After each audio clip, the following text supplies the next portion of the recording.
Good morning, good afternoon, or good evening, depending on where you are.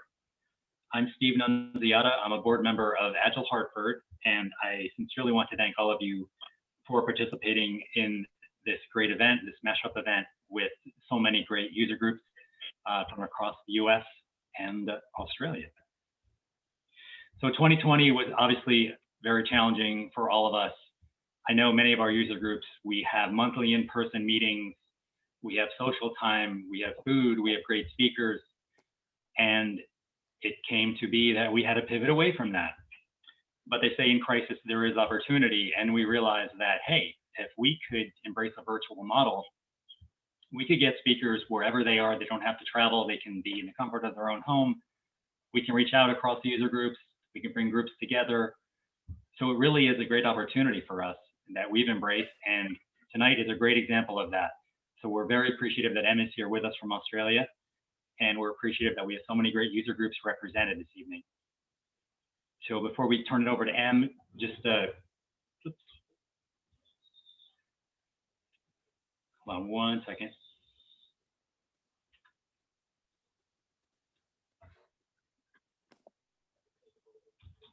I am not advancing. That's unfortunate. Okay, I'm going to stop for a moment.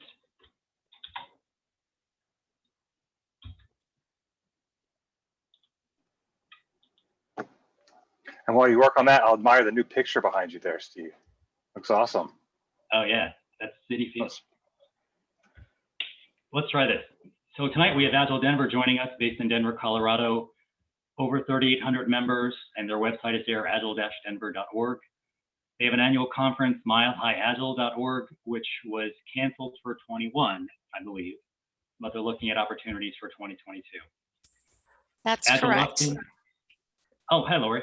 Hey. So we're on target for 2022. Right, and it's a great excuse for y'all to come out to Colorado for a person-to-person conference in 2022. So please do join. Awesome. Thanks, Lori. Awesome. Also joining us from Austin, Texas is Agile Austin, well over 3,500 members. Agile Austin has been going strong for, I don't know, 20 years now plus. Their website is agileaustin.org. They have a great conference annually, KAA, Keep Austin Agile, which was in November of last year. And I guess it will be the same again this year in 2021, sometime in November. Also joining us is Agile Rhode Island, based in Providence, Rhode Island, 350 plus members, and they have a meetup website, meetup.com/agile-ri. Also in the Alamo City, we have Agile San Antonio, based in San Antonio, Texas, 765 members, also a meetup website under Agile San Antonio. And Agile Hartford, we're based in Hartford, Connecticut. We have over 1,000 members. Our website is agilehartford.org. And we also have Women in Agile New York City joining us, 900 members, and their website is there on the meetup, Women in Agile NYC. I would encourage you to check out all of these great groups. They have monthly meetings, great speakers, great content. We're all one big Agile community. So take advantage of these opportunities. So a couple more things to be aware of. I want to thank Alliancing Group for tonight's sponsorship. Rich, can I turn it to you real quick? Absolutely. Thanks, Steve. And thanks to Steve and the rest of the board with Agile Hartford, Vin, Dave, Larry, and Janet. Really appreciate the work you're doing behind the scenes, during this challenging year. Thankfully we're coming out of it, but the last year and a half, keeping the Agile community here, in Connecticut and in Hartford together and working together and collaborating. It's just been awesome. So thank you, and we appreciate the partnership that we have with you guys. So, for those who might not know, Alliancing Group, we're a strategic consulting talent solutions partner that specializes in Agile consulting. So we help our clients throughout all phases of their transformations, providing discovery, coaching, training, and team-based roles, that can help with the transformation efforts. So if you're an Agilist, looking for work, or your company is going through an Agile transformation, love to connect with you and see how things are going. And I think this is awesome with the different Agile chapters that are joining us today. Just collaboration is fantastic. So welcome to to the fold here, and hopefully we can do more of these collaboration events in the future. So Diane, we have Diane Hiller on the phone too. She's one of our senior recruiters, does a lot of work within the space here in Connecticut in the Agile community.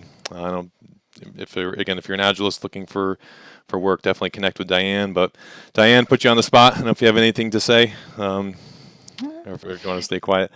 No, that's fine. No, it's always so great to have these types of events, and we're so lucky that that Agile Hartford has been in our area to help educate and train a lot of the Connecticut-based folks. So, and it's great to see so many people from all of these different Agile groups. I didn't realize 3,800 out in Denver and 35 in Austin. That's phenomenal. So we'll have to get our numbers up soon here in this area. So, but just want to say thank you. We Thanks, can all Diane. go to Thanks, Denver Steve. next year and meet Lori. Right, Lori? We'll all come out your way next year. I like it. I'm saving a spot at the hitching post, which I like to tell folks when you come to Denver, we ride our horses in. So Excellent. tie up there. Thanks, Rich and Diane. So before we get to M, real quick, so you will receive a SurveyMonkey survey at the end of this event. So please fill it out. Let us know if you like these type of events, let us know what we can do to improve. We'll be sure to share the results with all of the user groups and look for opportunities in future. So all of our user groups exist for the benefit of their members. So we're here to help you. We're here to help the community. Whatever we can do to help you, please let us know. So look for that in your inbox after the meeting tonight. And with that, live from Australia, please help me virtually welcome M. Campbell Pretty, Staying Alive, feature disco your way to PI planning. Thank you, Stephen. Thank you, everybody. Greetings from the future. Well, except for the few of you who are local, I suspect I'm coming to you from the future, which is Thursday morning in Melbourne, Australia, where it is, well, I said to the folks in Hartford is cold for us, but probably not cold for many in the US. I think we established it was about 48 Fahrenheit, which I'm sure is not cold for lots of people. Thanks so many folks for joining. If you can, cameras on is so appreciated. It is one of the great challenges of delivering online is I can't interact with you in the same way that I would in a real world. So if you have the bandwidth and you've done your hair and makeup, cameras on are greatly appreciated. I'll run through the presentation. Questions. Look, I'm really happy to take questions as we go. What I will not be any good at is looking at the chat. So I'm just going to put that out here that I am just going to ignore the chat. Otherwise, you get to watch me read the chat, which isn't overly fun. But if you want to ask a question, the easiest thing to do is use the raise hand functionality on Zoom.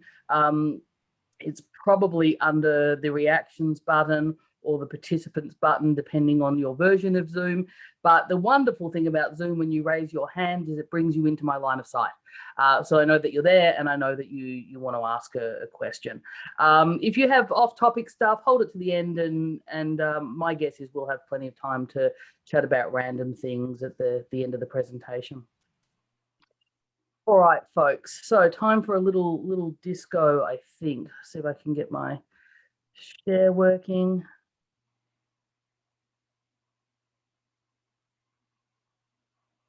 Okay, you can all see me and my share. Excellent. Yes, we can. Yes, Yay! we can. We'll call that a win. So thank you, Agile Hartford and all the other meetups that have collaborated to make this happen. I also extended the invite to the Australian Safe Online Meetup crew. So there's a handful of Aussies floating around spending their morning with you. Staying Alive feature Disco Your Way to PI Planning was the presentation I did with Adrian Wilson at the SAFE Summit last year. If you were not there, this is your opportunity. Plus, that was pre-recorded and this will be live.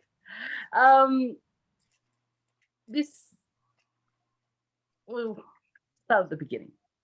So I'm going to assume that we have a safe-ish audience here because, you know, you'd kind of think a talk about PI planning would probably generate some interest from people who know what PI planning is. So I'm going to take that as given. So does your Agile release train have trouble building a backlog for PI planning? The teams on your train complain that features lack information. Is your train's innovation and planning iteration all pre-planning and no innovation? Well, if you answered yes to any of these, you're in the right place. We're going to talk today about some techniques to solve for this very, very common problem in my experience. So for the longest time, I thought PI planning was completely idiot-proof. If you've taken SAFE training, you know, there's a whole heap of information on how this works. If you happen to be a SAFE program consultant, Scaled Agile give you a whole heap of information around how to do this. There is, you know, a 20-page facilitation guide. There is a whole raft of tools and information. You know, the agenda's there, what to do at every step is there. I mean, how hard can it be? Yeah, okay, so it's not idiot-proof. Now, the way I found this out, the first time this happened to me, I was helping a colleague. So I was a last minute, what we would call ring in our part of the world, like last minute someone calls you and can you help out sort of thing, for a PI planning event, first PI planning event for a train. And they've decided that they're going to go two sites distributed. They're based across 5 locations on the east coast of Australia, and they locate in two hubs, one being Melbourne and one being Adelaide. So their the time zone difference is half an hour, so it's not material. The event is on the customer's site, so there's no firewall issues or any of that. Seems like it's going to be okay. So as I'm getting briefed into this event, my colleague says, look, I've been working with these folks and they're a little bit light on the feature readiness bit for PI planning. Okay, he says, but don't worry, I've got a plan. What I've done is I've got a product manager and he's going to be on site with you in Melbourne. And all you have to do is connect the product manager to the team. And they're just, you know, he'll explain the feature, but won't be written down, but he'll be there and they'll be able to progress. Sure, it seemed reasonable. So we get to the breakouts. You know, anyone seen the product manager? Yep, cool, excellent, lovely to meet you. Team, meet product manager, meet team. Now, product manager. I believe that you can tell us about the feature. I kid you not, he says, there's this guy, his name's Steve. He knows all about this. Like, okay, where's Steve? Well, Steve works in Brisbane. Now, just for clarity, folks, Melbourne, Brisbane. This is not going to go well. So I said, okay, can we get Steve on the phone? No, Steve's in Adelaide in a workshop today. Sure. So we sent everybody home and we proved that PI planning is not idiot-proof, or certainly not feature-proof. The second time this happened to me was perhaps even more strange. This time I was invited by a client to observe a train that was being launched in their organization. It was a weird request. I said, sure, I can watch people run a PI planning event. Why not? So the RTE stands up. It's got 160 people in a room on site and says, so if your role is something lead, you're now Scrum Masters. If your role is something lead, you're now product owners. You all know what we need to do. Let's go. This is actually their PI planning board. The blue cards are actually features. There is no string because they knew if they attached string that they wouldn't be able to read it. So there's a color code. You can see dots on the individual cards, and if it's got a red dot on it, it means you're dependent on the row that has red dots. The plan did not make it through the first iteration. So, not idiot proof. So close, but not quite. So how do we avoid this derailing of our agile release trains? Well, two tools SAFe gives us. One is continuous exploration. The other is capacity allocation. So continuous exploration, as the name implies, continuous. So the learning about the work, the preparedness for PI planning should be continuous. What we teach our clients is you start preparing for next PI planning day one of this PI. Start preparing for this PI planning day one of this PI. Now, if we actually want that to happen, we're going to have to make space for it.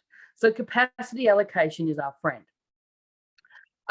We're big advocates of having teams involved in the refinement, definition, and sizing of features prior to PI planning, which means I need to create space for them to do that work.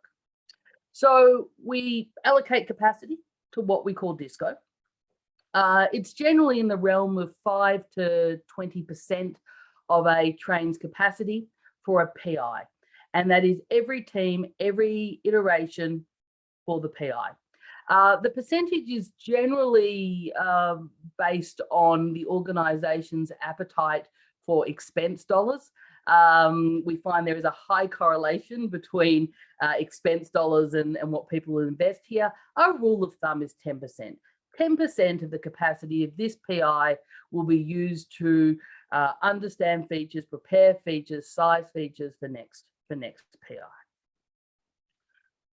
So what is this DISCO business? DISCO is short for discovery. For those not from my part of the world, one of the things that Aussies are brilliant at is shortening words and putting O on the end. So discovery in Australian was clearly going to be DISCO. DISCO is a time box that teams use to learn about, refine, size features likely to be prioritized for next program increment ahead of PI planning. The reason we want teams to do this is if anyone's ever experienced the world in which you have people other than teams refine and size features, you may have heard that's not how it works. That's not right. It's really this big, this small, that long. There's a really easy way to solve for that. The people who do the work know the most about it, get the teams involved in understanding the features prior to PI planning. So the rules of DISCO. No one can steal your DISCO time. Not your product owner, not your product manager, not another team, no one. You must DISCO during your DISCO time. So I mention this because it seems to be that a team gets under pressure and there's a feature to be delivered or a deadline to be met, and they start negotiating away the discovery time. Then we get to PI planning and we're kind of where we were at the start of this talk. No features. So no negotiation, no stealing of the DISCO time by any member of the Agile release train. It cannot be reallocated or stolen from you. The exception I've made over the years, as I've said, you have someone in your organization who can be that if there is truly an emergency and you need that capacity, maybe your RTE, maybe your business owners, but it would be the exception rather than the rule. And find someone who's going to be really tough about saying, No, you cannot reallocate your disco time to working on other things. So how do we do this? We'll have an epic, big thing, potentially. We like to use something called impact mapping to break that big thing down into features. I'll talk more about that. We define a bunch of features. We use a process we call feature auction to match features to teams. Teams will then do their little disco dance, at the end of which they will do a review, a demonstration to the rest of the train. Those features will be prioritized and find their way to the teams in PI planning.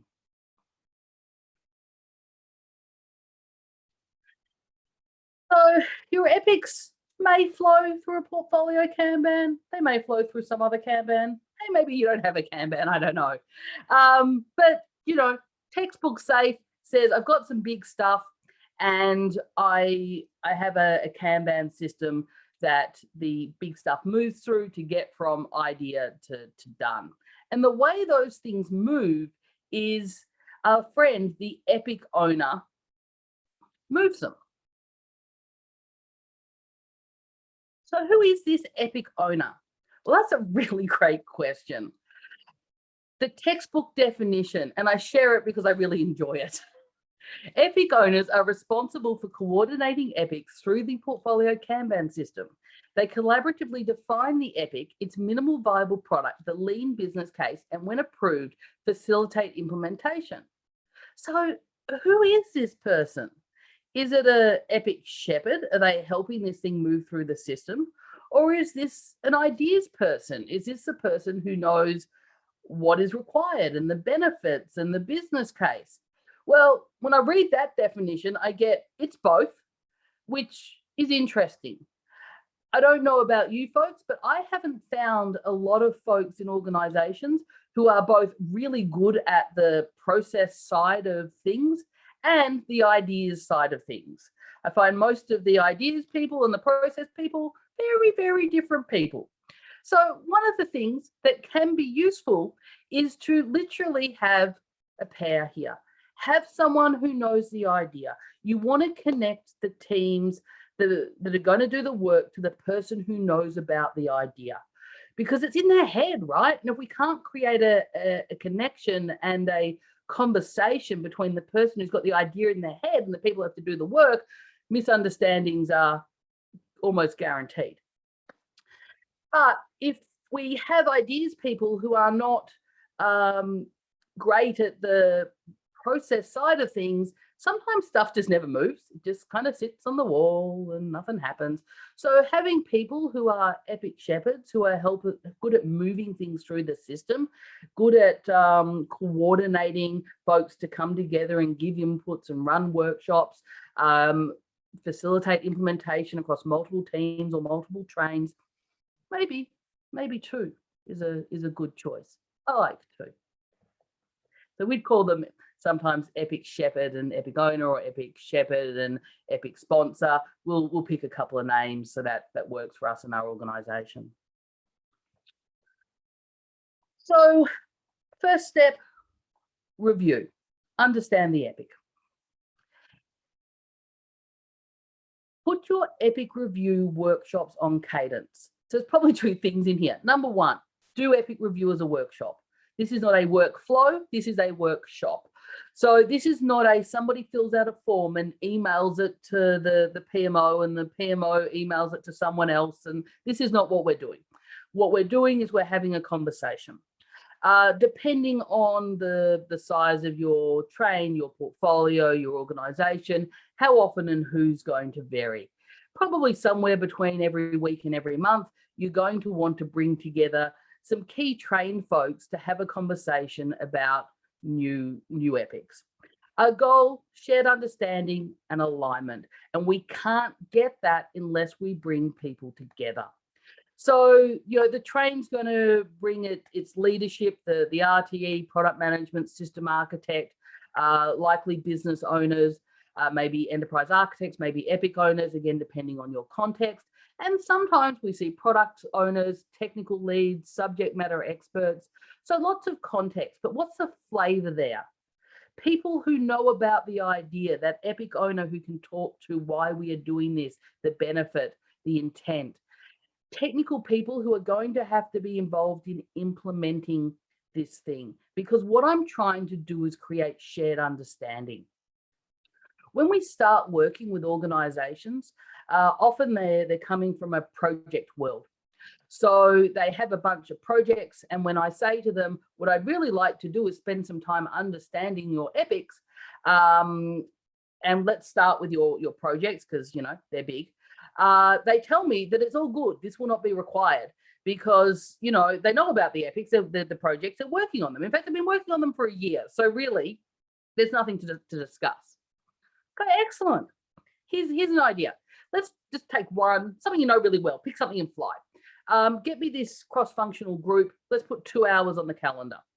Now let's collaborate around a whiteboard, a mural, a Google Doc, a what have you, and let's try to agree that epic hypothesis statement.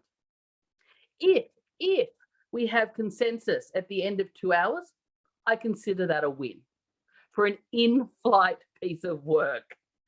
Organizations are not good at understanding why they are doing things. Organizations are not good at shared understanding.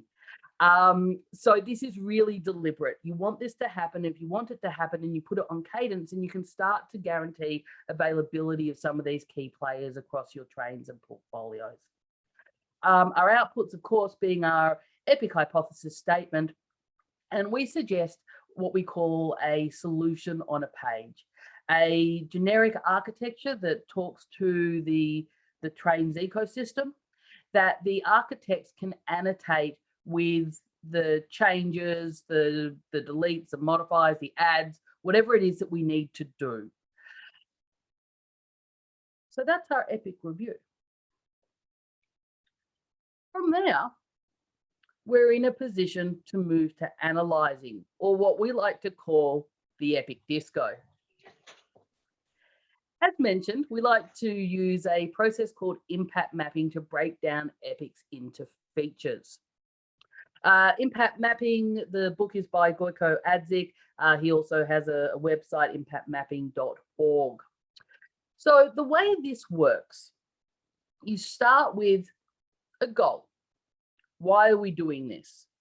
A good goal is going to be SMART, of course. So specific, measurable, achievable, realistic, and time-bound. I like to think about this as, what is the number you're trying to move here? And sometimes people will tell me that, you know, there's lots of things. We're going to improve customer satisfaction, and we're going to reduce cost, and we're going to increase market share. And all of these things are going to come out of this little idea. And I go, that's awesome. But what are we really trying to do here? So if you can focus in on one thing, it's helpful. It's also a really great splitting pattern for epics. So if you've got 6 things you're trying to achieve, you just found a way to make your epic smaller, and we all know smaller things go through our systems faster. So that seems like a win. So I like one specific goal. The next question we ask is, who can produce the desired effect? So I want to make an improvement. Who are the people, who are the actors in our ecosystem that could make that goal happen? How should our actors' behaviors change if we want to get that action? It always reminds me of, there's a great Jeff Patton quote, something like, your role is not to build software, your role is to change the world. How are we going to change how people behave to get to our goal? And our deliverables, what can we do as a delivery team to support the required impacts?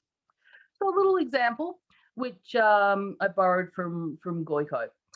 So in the book, he uses the example of a Facebook game. So one of those games that people play on Facebook.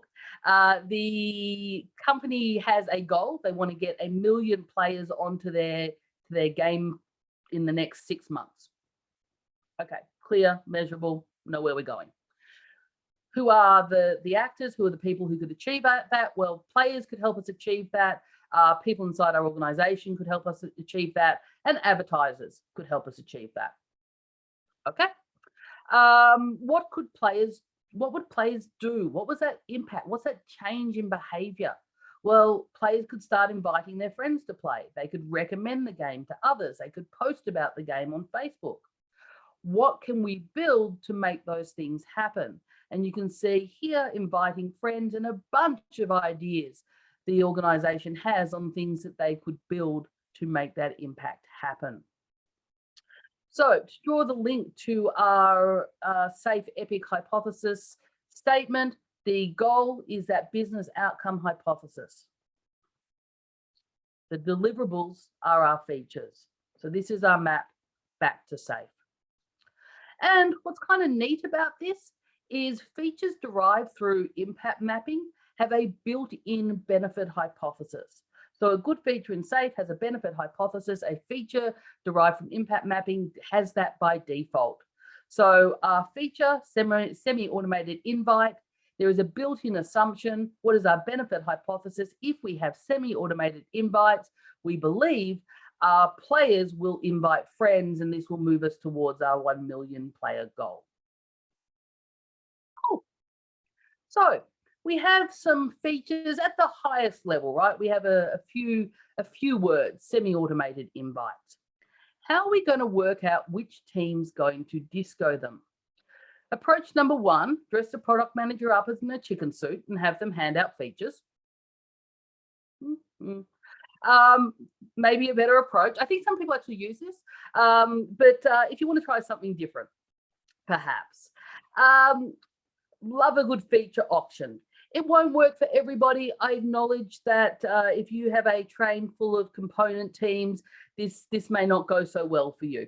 But if you have trains where there is choice, if you have trains where there are feature teams, this is really fun.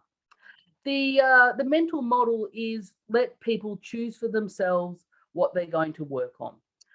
The thing we find is teams will tend to choose to specialize for a while, and then they'll want to expand and learn about other parts of your ecosystem, and that's good.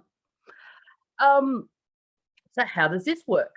Your product manager and system architect are pitching features in priority order. So they're telling the trainer about these things. Teams bid for features they would like. Done this different ways. Play money is always fun. That's what Australian money looks like. It's very colourful. I know that's incredibly unique for the land of the greenback, but our money looks like Monopoly money. I'm told by by folks from the US. So play money's fun, but it doesn't have to be that way. If we get stuck, just pause. If we can't get past one, just park it and move on to the next thing. Every team takes one feature. When every team has a feature, then we can start the next round until every team is roughly at capacity, right? They've got 2 to 3 features that are going to keep them entertained for the PI. What we find is over time, teams also choose to collaborate. So you see teams going, oh, please, folks, I worked with that customer 6 months already. Can someone just take this feature? And they'll help each other out, right? They'll help each other out. They'll take one for the team. So to build a process where people get to choose, they will build a collaborative environment over time. All right, so time to feature disco. The purpose, discuss and align understanding as a team, ultimately completing a feature definition which meets the definition of ready for weighted shortest job first or prioritization. So who do we want to invite? Agile teams. And I literally mean agile teams. So this is not a tech lead, product owner only gig. This is a team.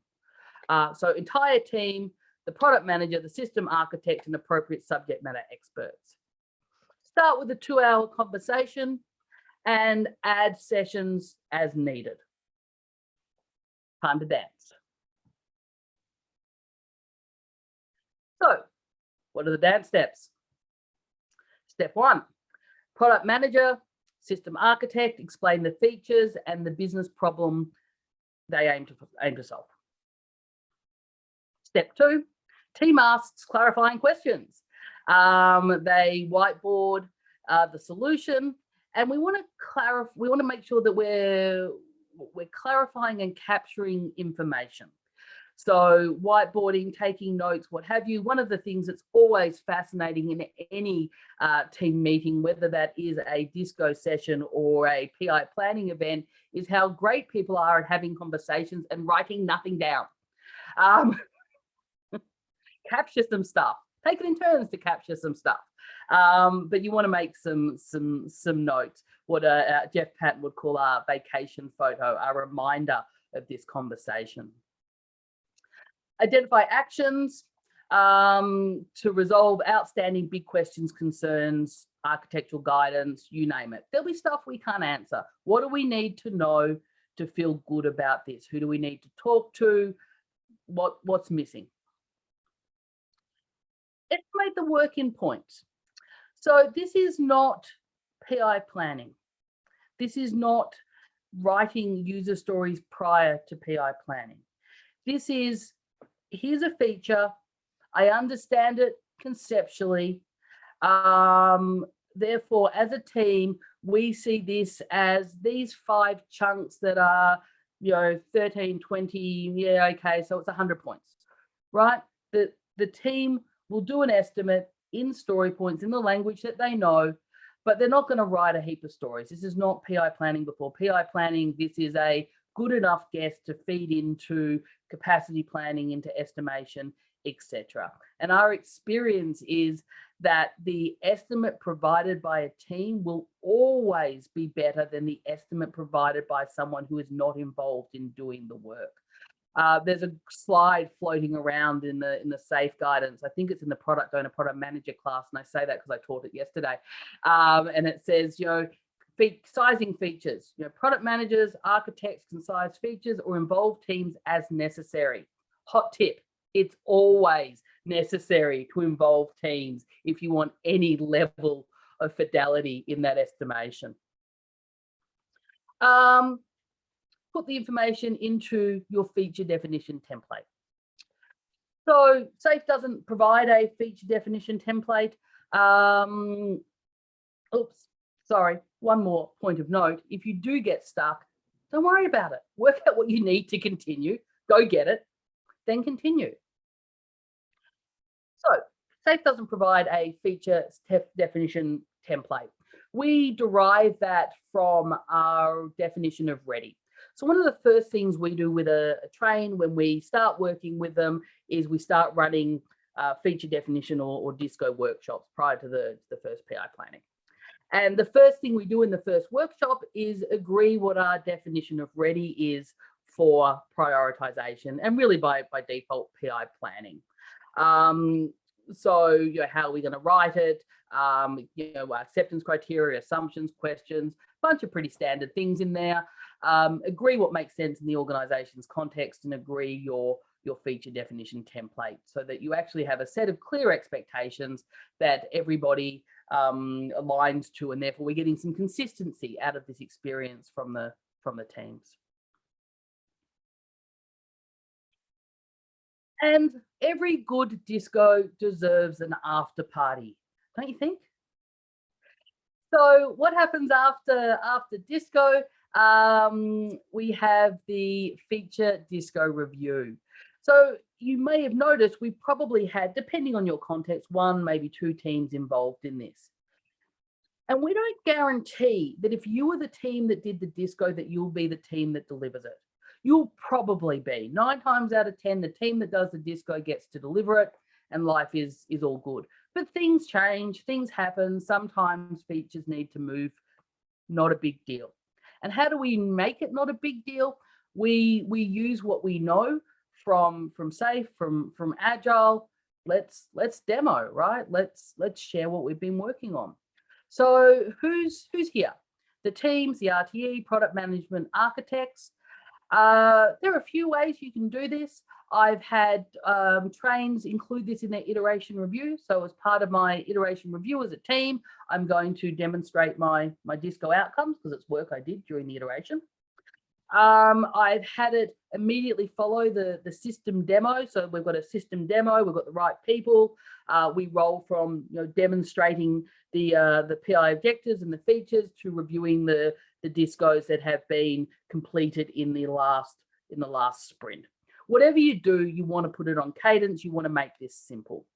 What happens? The team shares what they came up with. Here's how we see this feature. Here's how we see the solution. Here's how we see the sizing. Does anybody have any questions or concerns, or are we good? And sometimes we get some clarity and we need to make some changes. Other times it's all good. But if you think about the mental model of who is the audience of a DISCO or a feature definition, it's a team on the train. So I want the feature definition to be accepted by its product owners, the other teams on the train. So this is really deliberate. Do I buy into this? If this landed in my lap, would I be okay with the work that's been done? Do I have any questions or concerns? There'd still be a handover if it moved between teams. I'm not asking you to sign up to magically knowing stuff, but do you feel okay about this? And did the team miss anything? Do you know something that they don't?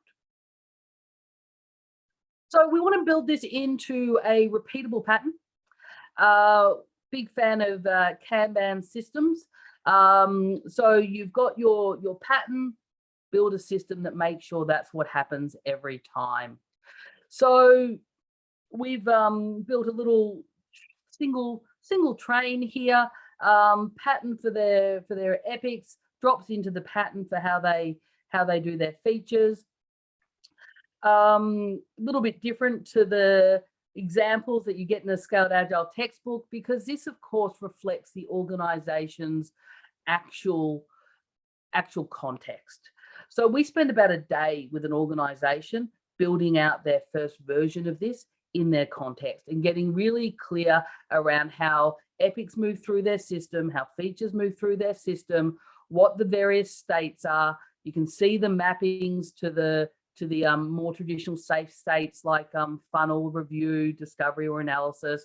And then the detail being what actually happens in their world. And of course, the key, the thing that makes this work is actually exit policies or entry policies, whatever your preference is. I was a few years ago, I was chatting to someone about this and they said, every time you do this, Em, it works. Every time I do this, it doesn't. I said, there's a difference between what you do and I do. And the difference is exit policies.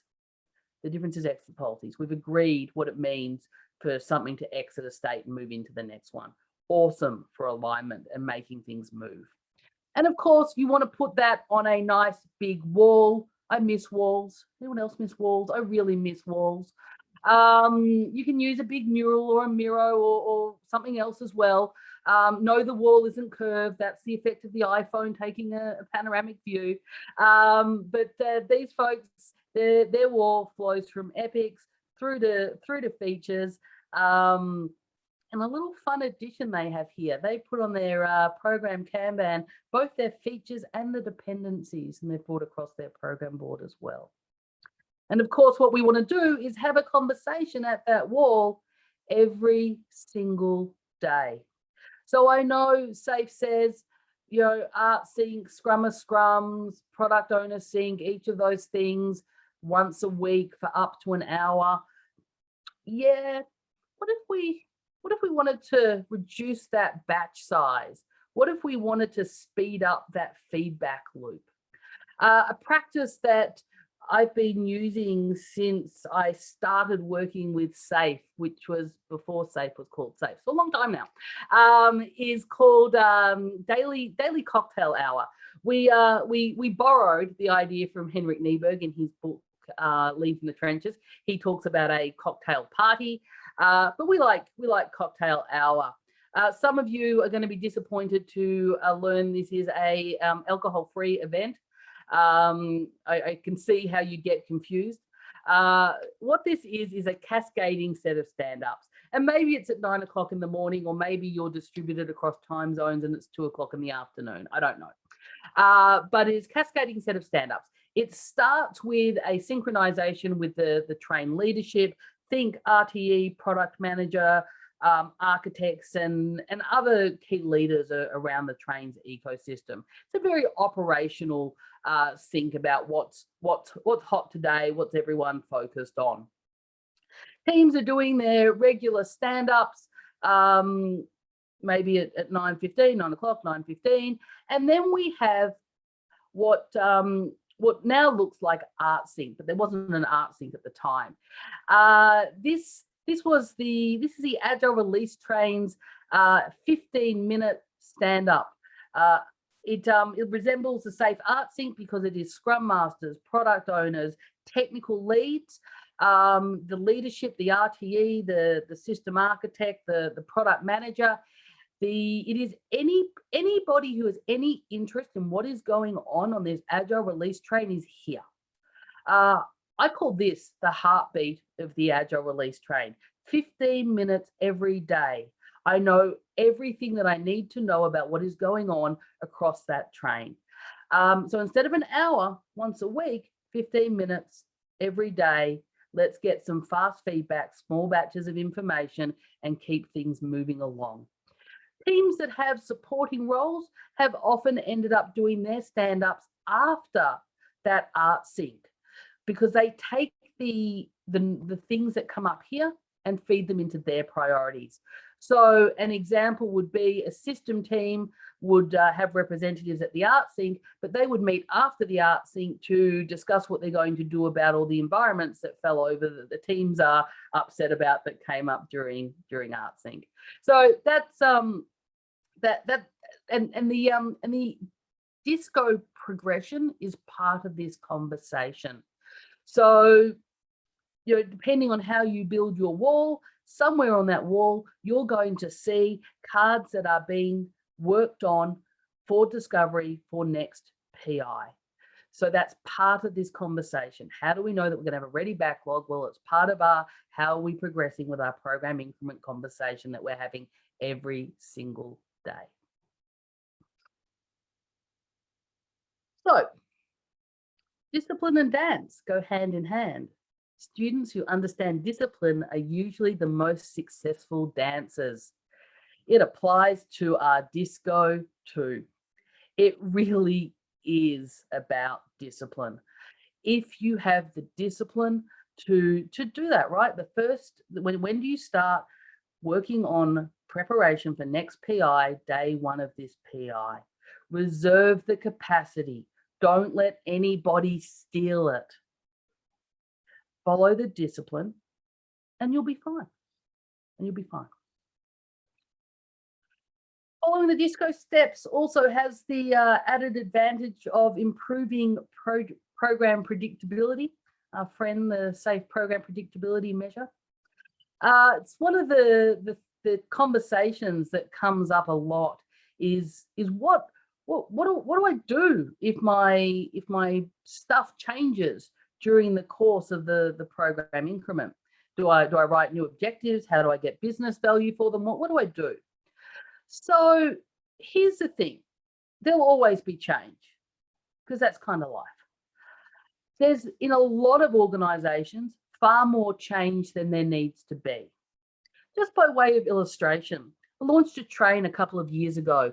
And I think we launched in December, and the first PI was going to run through till beginning of March, something like that. And they had a huge disruption to their PI plan because of the Valentine's Day promotion. Anyone see a problem with that? We have to change our PI plan because we didn't have a Valentine's Day promotion in our PI that runs over Valentine's Day. So, you know, there is stuff that has to change, and then there is stuff that is, we weren't very disciplined about what we were doing, and we just kind of blew everything up. So the disco pattern improves predictability. The way that we look at this is if your objectives change, they don't get added to this because that tells us whether our system is predictable or not. If we deliver different things to what we committed to, it's not a reflection on the teams, it's a reflection on the system. Could be team trouble, could be product owners that forgot that Valentine's Day was on the 14th of February. Both things will create an unpredictable system. The discipline of featured disco will help to alleviate this pain. And bottom line, everyone needs a little more disco in their life, right? So folks, thank you very much for listening. I really hope there was some value in that for you. If you enjoyed my stories, there are many more of them. There's a couple of books out there, Tribal Unity, and the more recent book, The Art of Avoiding a Train Wreck. And I am more than happy to take questions and chat with you folks. Should you have questions that you'd like to chat about?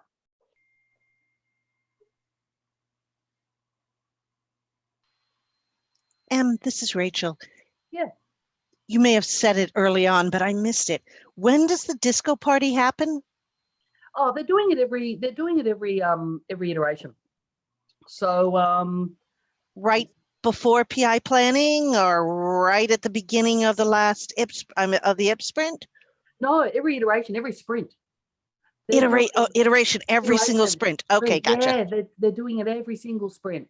So the teams are generally, it's part of their backlog for the sprint will be generally a disco card.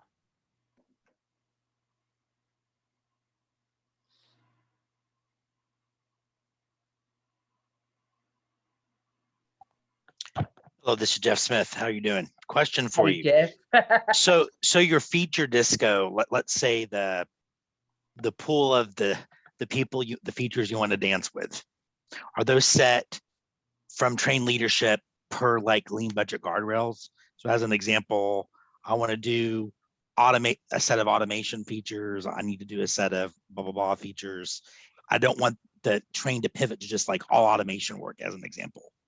So is there a strategy about the features you make available to do the disco with? Yeah, so there's probably a couple of built-in assumptions there. One is the 10% or whatever you choose as the allocation acts as a natural WIP limit. So when I was, so Jeff and I know each other. So Jeff and I first met Adrian and we were talking about this. The first thing she said to me, "Are you nuts? If I give all the features to all the teams, the business will just have us do nothing but size features and we'll never deliver anything." Like, no. Let's slow down for a moment here. That is not the intent. The 10% is, a constraint. There is an expectation that there is prioritization going on. So while you and me would both struggle to read this, there was, as we're coming through this process, in fact, that one there says feature mischief, right? That's a prioritization that's taking place before discovery. So they are prioritized. The second thing I've found to be really useful is make this a really deliberate decision. So to take an epic from review to discovery, to take a feature from review to discovery is a commercial decision. Whether your organization sees it as a commercial decision or not, it is, because you're going to spend capacity, which means you're going to spend labor dollars. So treating it like a commercial decision is really useful. For some organizations, that means talking about this effort in points or in money. For some organizations, it just means bringing attention to, if you have a team work on this, then you're probably feeling good about continuing with it because it's it's an investment, right? It would be less for your maybes and more for your probablys. Does that help, Jeff? Yes, it's about what features I provide to the teams to the disco with. That there's some intelligence to it on the front end, like you said, WSDIF or whatever initial views. Yep.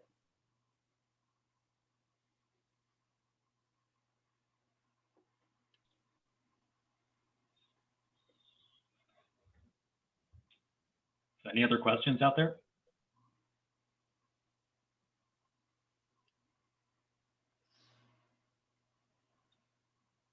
Well, Em, I So guess. I have, oh, sorry. Oh, go ahead, Sheila. I just have a quick question in regard to, I know this is oriented towards safe, but have you done any of these types of processes or other types of scaling frameworks such as Scrum at Scale or less or anything of that nature? So this is my confession time. In 2011, I discovered some books by Dean Leffingwell, and those books in due course become the Scaled Agile framework. I had such huge success with this in 2011, 2012, 2013 that I never looked back. So my organization, Pretty Agile, we are all safe all the time. This is what we do. And this is pretty much what we've been doing since, well, for me, 2011 and my team, similar time frames. I see no reason why most of this wouldn't work. And I have conversations with people who have worked in different paradigms who still find this stuff useful. But personally, I'm all safe all the time, so I don't know. Okay, thanks. No worries.